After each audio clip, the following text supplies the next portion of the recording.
অপু বিশ্বাস যখন তার ফ্যান ফলোয়ার্সদের কাছাকাছি যায়, তাদের যে একটা মুগ্ধতা থাকে তোমাকে দেখে, সেটা অ্যাকচুয়ালি তুমি এখন এত বছর পরে এসেও কতটা এনজয় করো? প্রথম দিকে বেশি এনজয় করতে না এখন বেশি করো?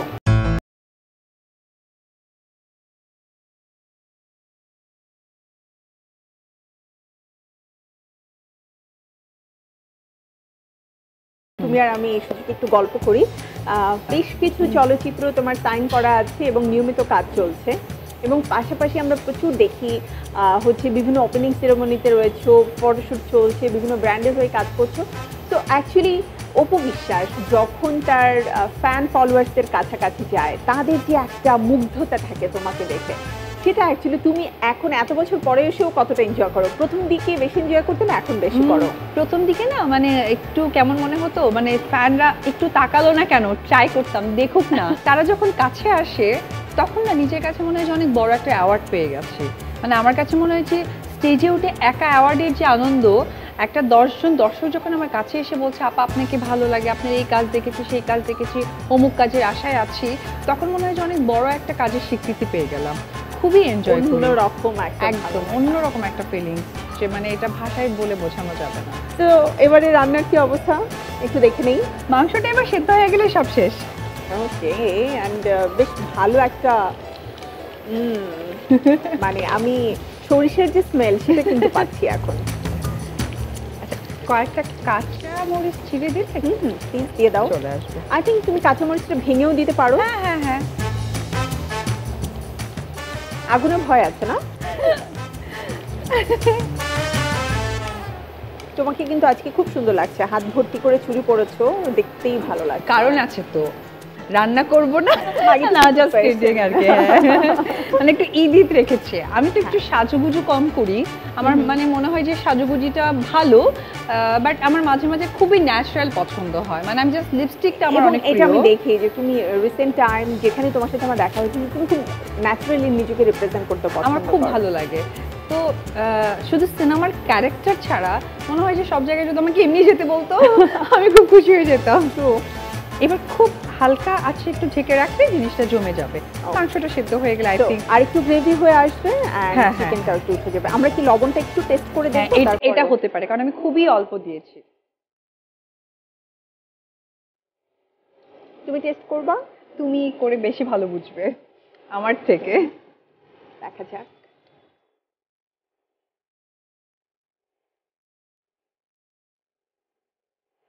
তুমি অনেক পারফেক্ট বলেছো।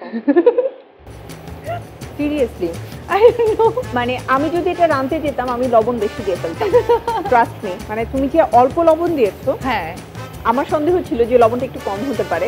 আমি জাস্ট অন ইয়ারে দর্শকদের সামনেই বলছি যে আমার সন্দেহ ছিল যে লবণটা একটু কম হতে পারে, এই জন্য আমি বললাম যে একটু টেস্ট করবো কিনা, বাট একদম পারফেক্ট হয়েছে এবং তোমার আন্দাজ একদম ঠিকঠাক। Thank you. তো আমরা একটু ঢেকে দিই 2 মিনিটের জন্য, তারপরে আমরা তো আমাদের রান্না অলমোস্ট ডান। আমি তুলছি। হ্যাঁ তুলবো তো? ওকে, চলো বাকি গল্প আমরা খেতে খেতে করব। এখন আমি এটা সার্ভ করি, রাইট? ঠিক আছে। চুলাটা নিভিয়ে দিলাম, আমি ঢেলে দিচ্ছি যাতে তোমার কষ্ট কম হয়, বাট তুমি আমার হাতে দিয়ে দিবে, ঠিক আছে? আচ্ছা আচ্ছা ঠিক আছে, আমি ঢেলে দিই নাকি? হ্যাঁ।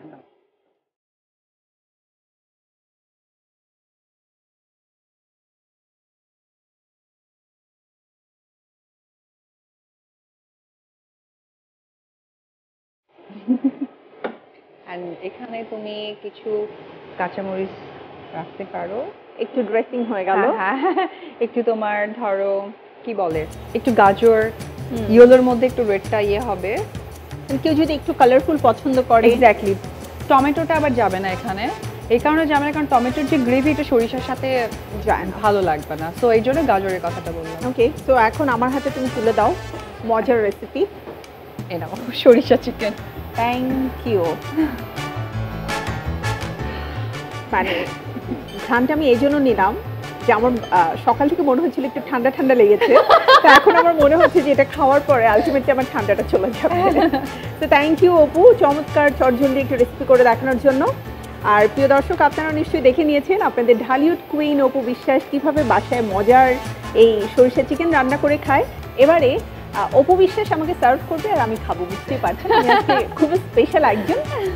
তোমার হাতেই আমি প্লিজ প্লিজ একদম পারলে বলতাম খাইয়ে দাও, যে অপু বিশ্বাস খাইয়ে দিলে কেমন লাগে। তুমি আমার খুব ক্লোজ একজন পছন্দের মানুষ, তো আমি তোমাকে খাইয়েও দিতে পারি যদি তুমি চাও। প্লিজ, এটা অ্যাকচুয়ালি বাসার জন্য।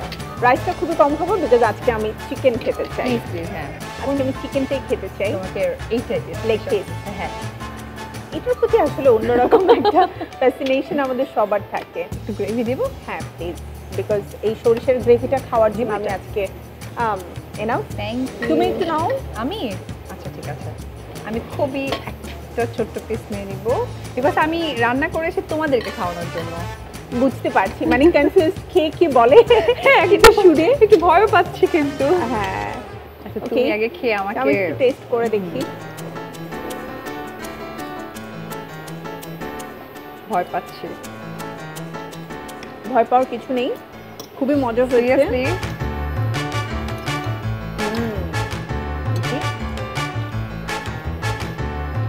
মানে ফার্স্ট টাইম আমি সরষে দিয়ে চিকেন ট্রাই করছি, এবং ওই যে বললাম যে যে ভয়টা আমি পেয়েছিলাম লবণ নিয়ে, সেটা যেহেতু পারফেক্ট হয়েছে তার মানে রান্না মজা হবে। না, প্রশংসা করার কিছু নেই। মার পরে এইবারই ফার্স্ট টাইম আমি নিজের হাতে ট্রাই করলাম উইথ রেকর্ডিং। একটু ভয় পাচ্ছিলাম, এখন আমি মুখে দেবার পর ঠিক আছে একদম পারফেক্ট। আমি দর্শকদেরকে বলতে চাই, প্রিয় দর্শক, খুবই মজা হয়েছে আমাদের মজাদার এই সরিষা চিকেন। আপনারাও বাসায় অবশ্যই ট্রাই করবেন। আর স্পেশালি অপু যেটা বলেছে যে যারা একটু ঠান্ডার কারণে সরিষা খেতে পছন্দ করেন, তারা কিন্তু গরম ভাত দিয়ে যদি এটা খান এবং সাথে যদি একটু কাঁচামরিচ থাকে, তাহলে কিন্তু কথাই নেই, অনেক বেশি মজা লাগবে। তো আজকের মতো আমি বিদায় নিতে চাচ্ছি, কারণ একটু পরেই আমার খাওয়ার পর্ব শুরু হবে। আর আপনাদেরকে বলবো বাসায় অবশ্যই আমাদের রেসিপিগুলো একবার করে হলেও ট্রাই করবেন। আমার বিশ্বাস এরপর থেকে এই মজাদার রেসিপিগুলো বারবার আপনারা ট্রাই করবেন। আমি আবারও ফিরে আসবো আমাদের আয়োজন এক্সপার্ট ডিশওয়াশ প্রেজেন্টস মাই কিচেনে, আপনাদের পছন্দের একজন তারকা এবং মজার রেসিপি নিয়ে। সে পর্যন্ত সবাই ভালো থাকুন, সুস্থ থাকুন, আর থাকুন মাই টিভির সাথে।